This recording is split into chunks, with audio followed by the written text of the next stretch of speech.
সাৰ নিদিয়া খাদ্য খাবলৈ আমাক বহুতেই কয়, কিন্তু সাৰ নিদিয়া খাদ্যনো আপুনি পাব ক'ত? যদিহে আপুনি আপোনাৰ ৰোৱাবোৰত বা খেতি পথাৰত সাৰ নিদিয়ে, তেতিয়া ইয়াৰ উৎপাদন নহয়। উৎপাদন নহ'লে আপুনি খাব কি বাৰু?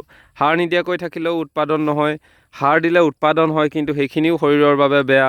অৰ্থাৎ এই ক্ষেত্ৰতে আমাৰ খেতিয়কসকল বিবুদ্ধিত পৰে। আৰু যিটো জৈৱিক সাৰৰ কথা কয়, জৈৱিক সাৰ গোটাওঁতে বা জৈৱিক সাৰ প্ৰস্তুত কৰোঁতেও যথেষ্ট খৰচ বা যথেষ্ট সময়ৰ প্ৰয়োজন হয়।